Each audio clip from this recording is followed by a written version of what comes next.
Imagen, mensaje e ideología. Alternativa de análisis en procesos de interpretación y producción. Analizar una imagen implica hacerlo en función de un propósito. Se puede abordar desde diversos puntos de vista.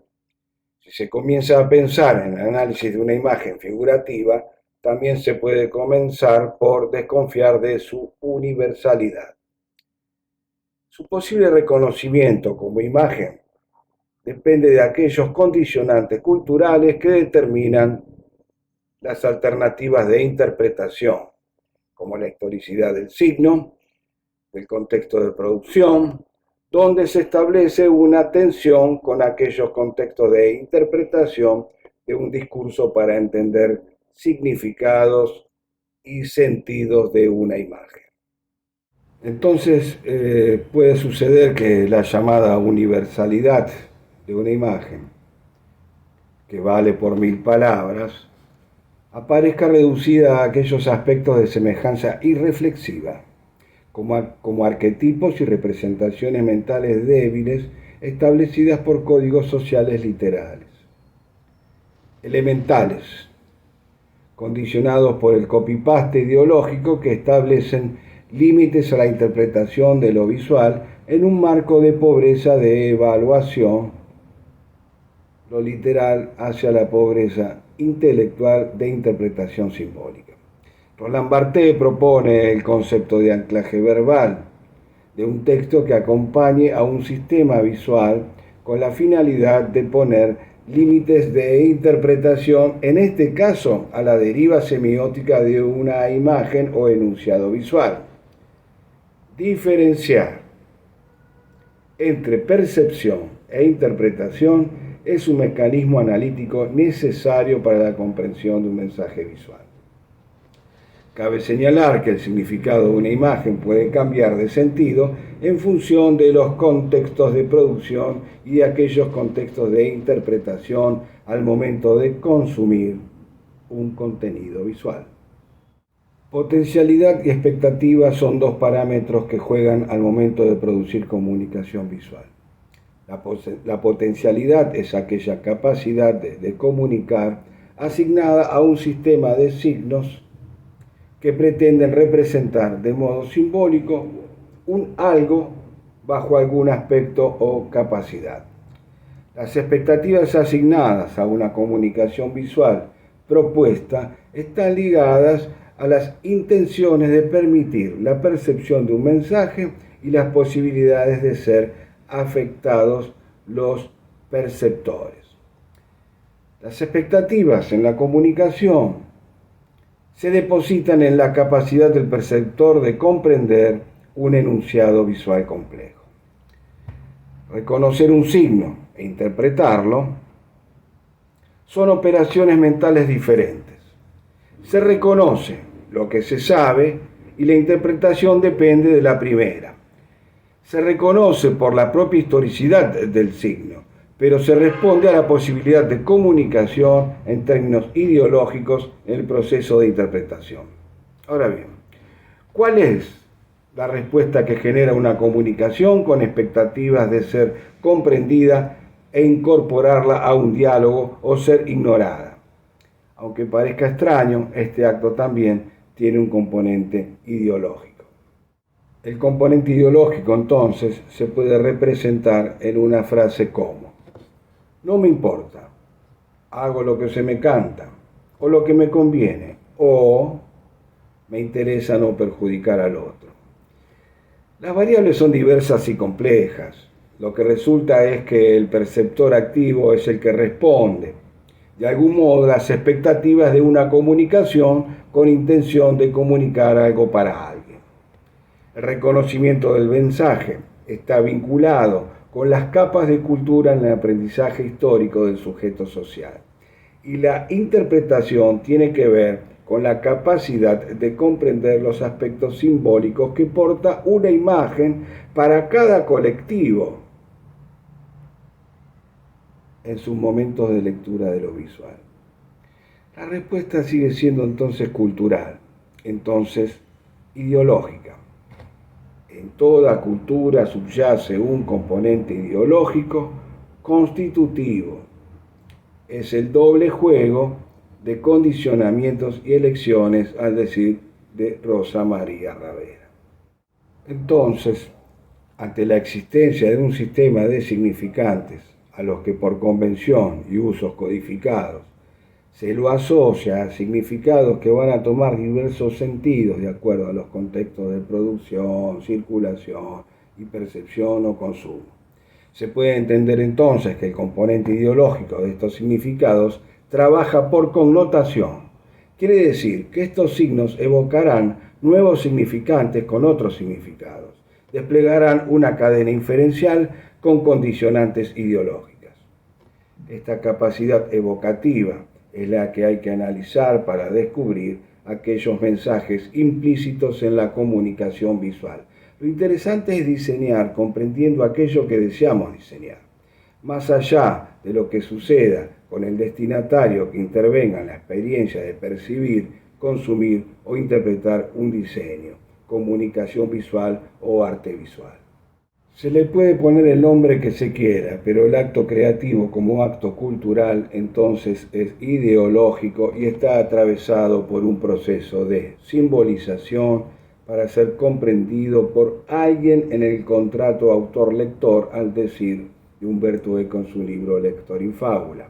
El objetivo entonces es comprender cuáles son aquellos sentidos que los contextos ponen en juego en la construcción de un mensaje y cuáles son aquellos elementos referenciales del universo cultural dominante que permiten acceder a lo implícito de la imagen y a la ideología subyacente.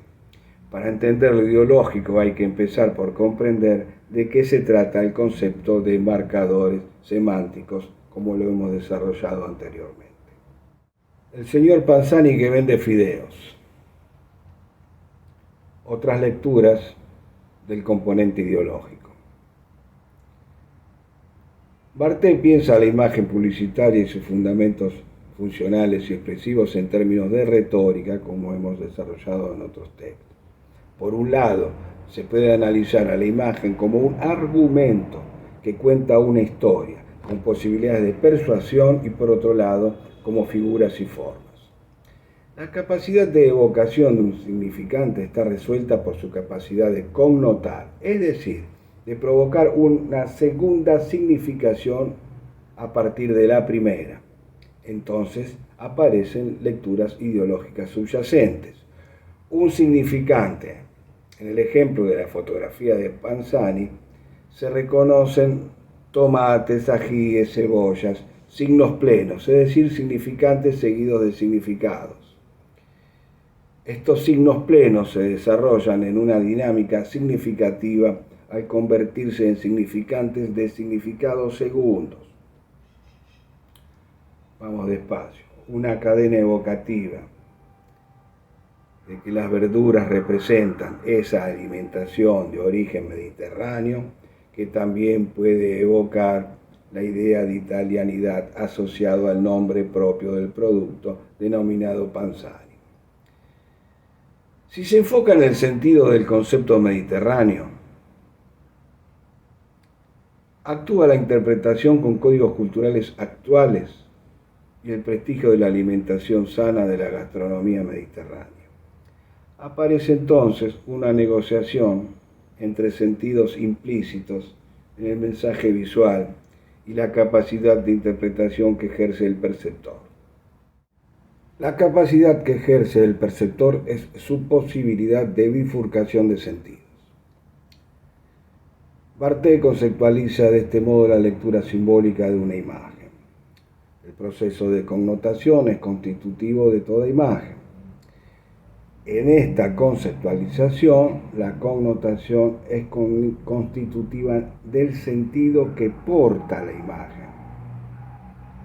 Este es el lugar analítico donde descubrir la ideología implícita de un mensaje visual en un enunciado complejo constituido por texto e imagen.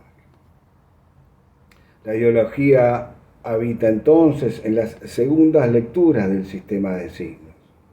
en las estructuras connotativas que conducen los procesos de interpretación en un contexto sociocultural dado. La primera lectura de la imagen está en el proceso de denotación objetiva condicionada por su propia historicidad. Las lecturas subyacentes, en las segundas y terceras lecturas, es donde aparecen aquellas connotaciones ideológicas que no se observan en la primera percepción de un significante pleno. Se puede concluir que en toda forma de expresión de comunicación con capacidad connotativa, la dinámica evocativa de todo signo reside en los permanentes deslizamientos de sentido. Entonces la ideología, Rosa María Ravera, Carlos Marx, Max Weber, Eliseo Verón, entre otros autores a reconsiderar. Todos autores consultados como fuentes a ser reconsiderados para tematizar a la ideología como aquella protagonista invisible de la cultura de cada tiempo.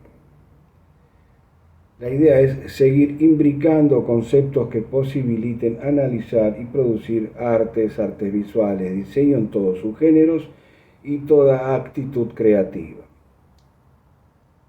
Si podemos imaginar que desciende en el planeta Tierra un personaje extraterrestre y hay que explicarle en qué consiste la ideología, ¿cómo hacemos? No alcanza una respuesta simple y superficial, pero sí podemos hacerlo accesible a toda persona que se interese. Por lo general se habla de ideología en los mass media y en redes con una ignorancia sorprendente. Un contexto de tanta complejidad implica la participación de profesionales y analistas y exige un nivel de profundidad que excede la respuesta fácil. Implica un proceso de investigación que también excede este texto, pero vamos a avanzar para entender de qué se trata, recurriendo a los recursos necesarios para entenderlo. En este plano, la relación entre las artes y la aportación de ideología inherente hace a todo tipo de comportamiento, opinión o producción humana. Es inherente a la cultura. Hubo y hay opiniones que declaman que el arte es una práctica autosuficiente, pero en este texto se va a considerar que desde lo ideológico, arte e ideología son dos conceptos que conviven en la cultura como producción humana. Toda noción acerca de la ideología es ideológica. El conocimiento como doxa, es decir, como opinión, es un saber también ideológico y por lo tanto diverso. De todos modos, comprender algunos de los parámetros para el análisis de un concepto de tal complejidad se desarrollarán en un marco de parcialidad y de interpretación de diversas fuentes que lo abordan. El concepto de artes visuales, de diseño, en este espacio se irá deconstruyendo en un contexto de opiniones acerca de lo ideológico. Para la doctora Rosa María Ravera, la ideología opera en todo tipo de opinión, de acciones y reflexiones y producción. También lo ideológico opera en las elecciones de quienes deciden experimentar con cualquier propuesta cultural ofertada. Por ejemplo, hablemos de ciudades, por ejemplo, elegir para visitar desde lo turístico o de lo turístico cultural, París, Roma, Buenos Aires, La Plata, Ushuaia o Miami, habla de quién elige, ni bien ni mal, habla de lo ideológico de la elección. Lo ideológico está antes de cualquier proceso creativo e interpretativo. Hasta podemos decir que la ideología está, en algún sentido, por fuera de este esquema autor-lector. Hasta se puede decir de un proceso metalingüístico, un discurso previo antes del discurso. Es decir, la ideología está previa al desarrollo de un discurso. acerca de las ideologías. A medida que se quiere definir el concepto de ideología, que se quiere acceder a las diversas significaciones, el término navega en diversos sentidos de acuerdo a quienes la definen. Para Ravera, la ideología es una significación que desborda la perspectiva individual para convertirse en patrimonio colectivo, como concepción del mundo o cosmovisión, es decir, un modo de pensar lo real. Esto quiere decir que es una construcción colectiva más allá de las elecciones individuales condicionadas por lo social de pertenencia. Entender esta concepción implica una aproximación multidisciplinaria, dada su complejidad, incorporando diferentes puntos de vista, aún creencias, enunciados e ideas varias que intentan establecer espacios de comprensión. Cabe decir que para entender una realidad determinada, siempre contextual, hay que posicionarse en un lugar ideológico definido por una dimensión histórica y en un espacio vital determinado. Para entender esa realidad debiéramos hacerlo a partir de un sistema de evaluaciones, a partir de un sistema de valores que le da sentido a las significaciones de lo real. En este sentido, el concepto de lo ideológico pone en juego la idea de cosmovisión para comprender el mundo, a partir de un sistema de evaluaciones, como hemos dicho. Cosmovisión es una manera de mirar y de interpretar ese mundo. Una cosmovisión aparece como una imagen mental de la existencia que una sociedad, una comunidad o colectivo cultural se hace de una época en un entorno físico o espiritual o metafísico. Lo sistémico es lo que hace de lo ideológico una perspectiva colectiva, es decir, que trasciende lo individual. Una perspectiva, reitero, que se sostiene a partir de un sistema de valores para evaluar una realidad determinada. Producir un mensaje visual, un enunciado complejo, o su interpretación de parte de usuarios perceptores de ese mensaje, son operaciones que se realizan desde un punto de vista siempre ideológico. Ante la pregunta de cuál es mi ideología, la respuesta es que es un libre juego de condicionantes y elecciones. Es la construcción de un sistema de ideas y juicios de valores que consolida la perspectiva social para la mirada ideológica de algo. Es la construcción de ideas y conocimientos como doxa, es decir, conocimiento con opinión. Las ideologías participan de las actividades humanas en cuanto a actividades sociales de dimensión cultural. Entonces, participa de la producción, circulación y consumo de enunciados complejos visuales y textuales. Entre el inicio del proceso creativo y su instancia de interpretación, la ideología gobierna todo el proceso. Funciona como un discurso previo al discurso, funciona como el lenguaje que es previo a todo discurso, funciona a nivel estructural. Entre emisores y receptores, el discurso visual es afectado por la ideología. Este es un fenómeno que su análisis debe aproximarse siempre desde una perspectiva multidisciplinaria, como hemos dicho. La ideología es una cosmovisión a partir de la cual se puede interpretar los diversos aspectos que participan en lo que podemos llamar el mundo. Entonces, mundo cultural. Aspectos evaluativos de la ideología. Aparece aquí una nueva tríada de 3 elementos o de 3 componentes: lo cognitivo, lo valorativo y lo ético. Lo cognitivo son las ideas sobre el ser humano, todo lo que conocemos sobre el hombre como ser social. aquellos conocimientos opinables que nos permiten acercarnos a una realidad existente. Lo valorativo corresponde a aquella escala de valores construidas a lo largo del tiempo en un lugar y contexto que posibilitan jerarquizar qué valor predomina en el análisis de esa realidad posible, qué es más importante y qué es menos. Lo ético, lo que está bien y está mal de algo, del carácter práctico de la ideología que gobierna al sistema evaluativo y al sistema de jerarquías propuestos.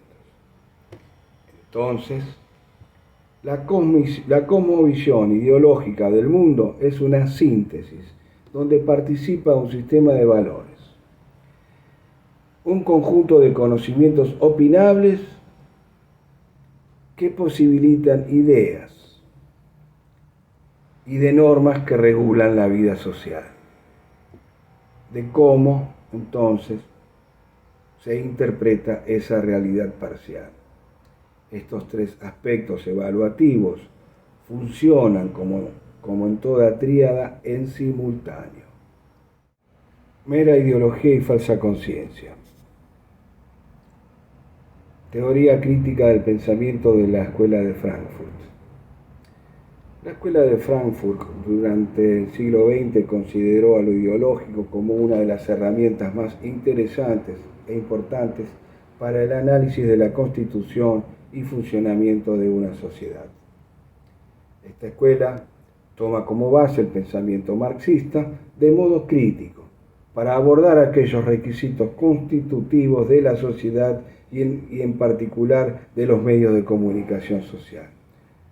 Karl Marx dejó de entender a la ideología como un concepto abstracto, científico e universal y la ubicó como una entidad de conciencia. Entonces, el concepto marxista de falsa conciencia está vinculado a los procesos históricos y sociales.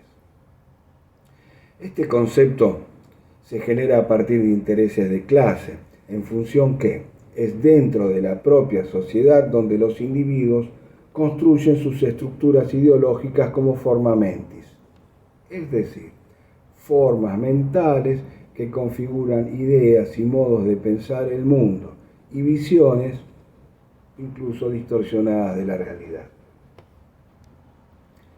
Esta distorsión deberá ser evaluada en cuanto a falsa conciencia por el hecho de ser parcial. Toda ideología se fundamenta en intereses particulares de grupos sociales que exponen las ideas que los representan como universales y como verdades absolutas. Esta verdad absoluta impide discernir acerca de lo único absoluto de la ideología, que es su carácter parcial. No hay ideología que no sea parcial. Entonces, la ideología explícita de la que vamos a hablar se presenta en el espacio de acción de grupos sociales enfrentados entre sí. Esta consideración ideológica para Marx es mera ideología. Es una concepción ideológica que representa al eslogan encubridor como una verdad absoluta. Una ideología que se sustenta en un discurso que se asume como representativo de una realidad que nunca es ni total ni representativa de lo que sucede en la vida cotidiana de los sujetos sociales. La ideología designa a una percepción parcial de la realidad, dado que el concepto de totalidad es insostenible desde diversas categorías de análisis ideológicos, desde la comunicación, la sociología, la filosofía, la antropología, en fin. No parece haber ciencia social que pueda fundamentar el concepto de totalidad.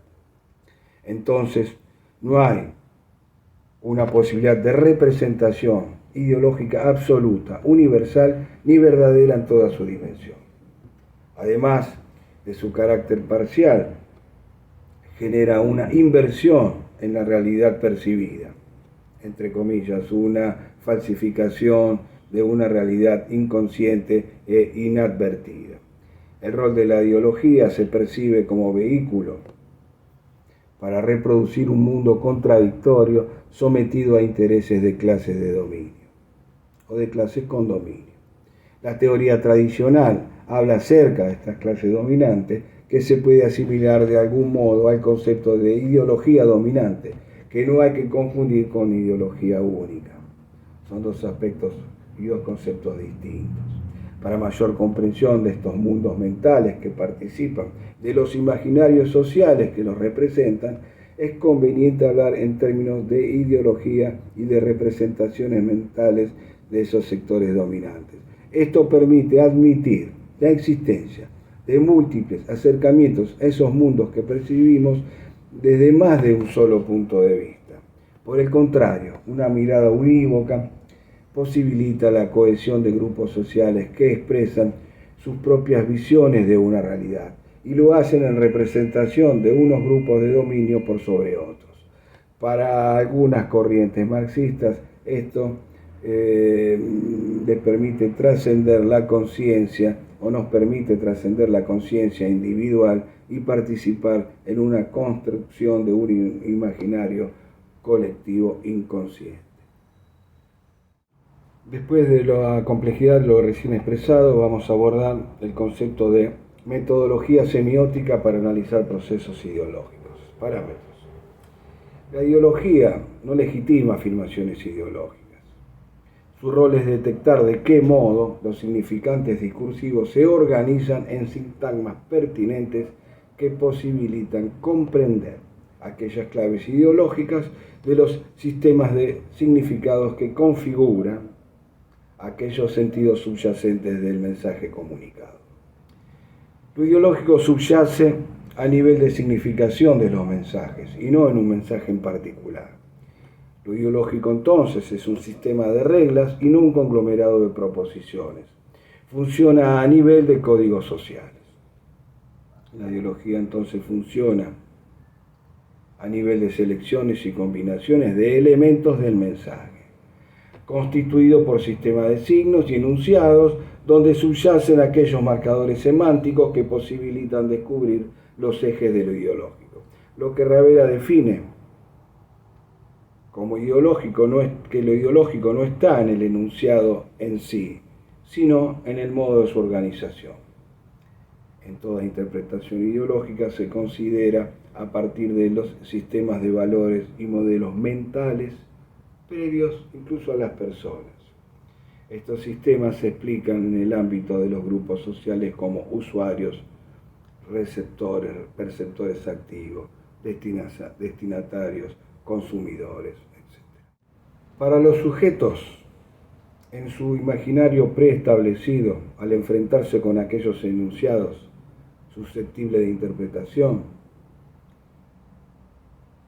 dependen de los modelos contextuales, previos a la producción, circulación e interpretación y consumo. Es entonces que perceptores y usuarios dan lugar a aquellos juegos del lenguaje con sus parámetros ideológicos previos e inician el proceso de toda interpretación de proposición mediática. Si bien la ideología siempre es previa al acceso de cualquier discurso, y tal es así que el sujeto está sometido a su propio modelo mental que lo condiciona, es a través del lenguaje que difundimos, diseminamos y recibimos y absorbemos una cantidad tan abrumadora de discursos y enunciados ideológicos que necesitamos herramientas imprescindibles para comprender tanto flujo de comunicación y nos permita elucidar sus significados, connotaciones y sentidos en un espacio de reflexión necesario para el individuo. Lo simbólico como proceso de interpretación y producción. El análisis que presenta Rosa María Ravera explicando desde el arte lo ideológico es explicar desde lo simbólico y desde los códigos utilizados y el sentido de la comunicación puesta en un contexto de la obra. Lo hace en este caso explicando La primavera de Botticelli. En este texto vamos a acceder a la explicación para comprender el concepto de lo simbólico en el análisis de lo visual y de mecanismos procesuales de producción de las artes visuales, que aplica al diseño y a todo desarrollo creativo. Ante la convicción que el arte es ideológico, con el libre manejo de códigos heterogéneos en los lenguajes creativos, y ante la comprensión de que la ideología es de naturaleza semántica, por lo tanto del orden de las significaciones, la imagen exhibe sistemas significantes de modo simultáneo en los espacios del plano. En otros procesos creativos, los sistemas significantes conviven la simultaneidad y sucesión, incluso aparece el tiempo como cuarta dimensión cinética. Los sistemas de codificación estarán en función de las intenciones de los creativos. Ahora bien, en las artes visuales en general y en el diseño, en comunicación visual en particular, la creatividad consiste en una relación inédita entre materia y sentido. Lo estético adquiere así una densidad matérica a partir de lo inmaterial. Entonces los valores intangibles que porta un mensaje toman forma en el campo del diseño. Si hablamos de valores, hablamos de ideología, y entonces hablamos de procesos simbólicos. Una pintura en apariencia muda, a partir del análisis precisamente de lo simbólico, la obra va a proveer aquellas lecturas significantes que explican los procesos creativos utilizados. Unidades simbólicas puestas en contexto que generan sentido. La primavera del artista Botticelli, obra del Quattrocento florentino, es la obra que se pretende hacer hablar. Ravera lo explica en Plástica e Ideología. En este texto avanza en la explicación de lo simbólico por sobre lo icónico, lo literal o lo meramente denotado para acceder a la posibilidad de entender lo connotativo en función de entender lo ideológico a partir de códigos en contextos históricos. El texto desarrollado por la doctora Ravera posee la profundidad explicativa indispensable para tratar y entender un tema de tanta complejidad como el concepto de ideología aplicado a las artes, a la comunicación visual y a las estructuras de los lenguajes y a todas las estructuras de lenguajes intervinientes. En el texto que nos ocupa en la presente comunicación, no vamos a abordar la obra de Botticelli tal cual se desarrolla en el análisis de Plástica e Ideología de Ravera, sino que la idea es explicar algunos conceptos y marcadores semánticos que den cuenta de un discurso explicativo de la obra. Marcadores y nodos que funcionen de síntesis abarcativa de conceptos articulados a lo largo del ciclo 20-21 de teóricos desarrollados por la cátedra. Contextos. Los contextos históricos poseen la capacidad de proponer imágenes mentales a los artistas, diseñadores creativos, que las convierten en producción visual. Esas imágenes que se presentan en sociedad no pueden ser otra cosa que portadoras de ideología. Habrá que involucrar también contextos políticos, culturales, filosóficos y sociales, además de estéticos, lingüísticos, para encontrar aquellas connotaciones que posibiliten comprender la ideología subyacente en la obra. Pensemos. ¿Por qué la obra de Botticelli se llama La Primavera? ¿Cuál fue el encargo de los poderosos Medici en un contexto político-social en la Florencia de posguerra del Renacimiento? ¿Cuál es la influencia de la cultura en este poder o el poder sobre la cultura florentina? ¿En qué consiste la vocación cultural y filosófica, no solo de Lorenzo, sino también entender un contexto de época donde la ciencia y la razón comenzaba una expansión antropocéntrica formidable a lo largo del tiempo? Del análisis del contexto histórico, político, se identifica la idea de Lorenzo de Medici. algunos le dicen Medici, nosotros vamos a seguir diciéndole Medici, de la necesidad de redistribuir a la población que volvía de las guerras intestinas, sumado a la decisión de formalizar la ciudad en un estado moderno, hablo de la ciudad de Florencia, entonces aparece la decisión ideológica de convocar a sectores de la población a trasladarse a ámbitos rurales, convocarlos a una vida bucólica. Lorenzo le encarga una obra en ese sentido a Sandro Botticelli. Con esta consideración de características asociadas a la naturaleza, no religiosas, el maestro encara la primavera, cuyo título simboliza y nomina la idea del encargo. Del análisis de los contextos de producción de la obra también se desprende que la influencia referencial del neoplatonismo y del paganismo en un ambiente cultural dominante se utilizan símbolos codificados que no hacen alusión a simbologías cristianas. Entonces aparecen en la obra marcas semánticas desde un punto de vista ideológico en el discurso. Están asociados a una voluntad de diferenciarse de una tradición teocéntrica dominante durante la Edad Media. Tengamos en cuenta que el Renacimiento es ciencia y tecnología, es un inicio de época antropocéntrica. También se puede inferir el rol de la poesía figurativa de Poliziano en la influencia tanto sobre Lorenzo como de Botticelli. Y estas memorias que aporta el poeta aportan imágenes mentales que serán referenciales para los procesos creativos de la época.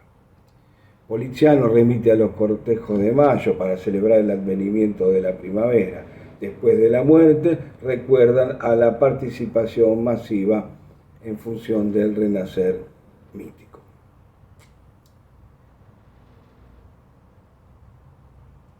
Estas cosas vistas de los cortejos, el elogio de la vida campestre y el rito del retorno a la naturaleza como valor referencial de la vida, son aquellos marcadores que debemos tener en cuenta en la obra. Botticelli propone entonces una idílica visión asociada a la vida bucólica y a lo natural. Convengamos que el propio príncipe era poeta y en medio de esta atmósfera intelectual, su propio libro escrito, Comento, también tiene puntos asociados a la pintura. En el escrito, Lorenzo propone conceptos como el amor, la muerte, la ensoñación, el renacer. El girasol que se cierra simboliza la muerte no definitiva, porque renace una y otra vez en un renovado comienzo.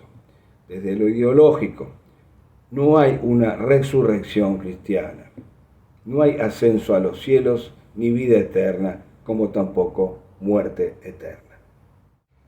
Desde lo simbólico, entonces, el artista propone a la divinidad Venus en representación de la idea del amor que preside y equilibra el esquema de la obra. Otro símbolo potente y polivalente desde el punto de vista de las significaciones y que propone una interpretación ambigua y cuya deriva inferencial está condicionada por códigos referidos a la mitología grecolatina, es la tríada de la derecha, Céfiro más Cloris igual a Flora, también referenciadas en Poliziano. Esta tríada es, en definitiva, una única figura, un enunciado muy complejo de interpretar por su ambigüedad y por sus posibilidades de deriva. Digo, como un único personaje complejo, no solo por la tensión que provoca su proximidad, sino por su capacidad simbólica. Las significaciones se entrecruzan y se asocian para representar desde lo simbólico las flores que brotan de la boca como palabras como bienes. Desde lo ideológico se puede considerar a las palabras como bienes. Y es muy interesante recordar aquí también al poeta Poliziano como referente evocativo y al propio Lorenzo poeta. La importancia ideológica de la palabra, del lenguaje como un bien social, material e inmaterial. La tríada en cuestión representa el advenimiento de la primavera, los ciclos de la naturaleza entendidos como la incipiente y progresiva ciencia de lo natural. La implicancia de estos ciclos, que simbolizan la muerte temporaria y la vida renovada, están asociados también a una categoría semántica como lo es el amor, tanto real como ideal. Cabe aclarar que Venus es la representación simbólica de Simonetta, la mujer amada por Julián de Médici. Este es otro modo de entender los códigos y ubicarlos en un contexto histórico. Simonetta muere antes de la conjura de los Pazzi y esto despierta el quehacer poético de Lorenzo. Este personaje femenino es muy importante y cumple un rol destacado en la obra de Botticelli. Una vez más, las categorías semánticas de vida, amor y muerte asociadas a los ciclos de la naturaleza y del eterno renacer no están asociados a aspectos religiosos cristianos. Contexto filosófico neoplatónico. Otra deriva que aparece en el proceso de interpretación de la obra pasa por entender aquellos códigos referidos al ambiente filosófico de la época e implica analizar la capacidad de representación simbólica de la tríada que estamos intentando explicar. El tándem formado por Ficino, Polisseno, Botticelli, en el que hay que incluir a Lorenzo, representa la incidencia referencial de la teoría neoplatónica en la tela que estamos analizando. Ahora bien, poniendo el foco en el grupo de las tres gracias, la de la izquierda, mirando de frente a la obra, podemos decir que es una tríada conversiva. Después veremos por qué. Que está asociada con la tríada productiva de Flora. La de Flora, Céfiro y Cloris es una tríada productiva ya explicada. En el caso de las gracias, es conversiva porque es una tríada dialéctica figurativa. Esto quiere decir que articula con el resto del sistema significante, por ejemplo, con Venus y con Mercurio. El grupo de las gracias, otra vez, es una unidad semántica, un signo complejo, con las tres gracias entrelazadas. La primera tríada productiva funcionaba por cercanía. Esta segunda tríada funciona por fusión, por estar entrelazadas. En este caso hay que prestar atención a las miradas de los personajes. Cástita, la del medio, que está apuntada por Cupido, mira hacia Mercurio, que representa a lo trascendente. Mercurio traza la meta hacia lo trascendente con su varita. La tríada también representa en este caso no ya la producción de bienes, sino el intercambio, el aceptar y devolver beneficios, la belleza hacia el goce material y espiritual, asociadas a Venus como una divinidad de intercambio universal.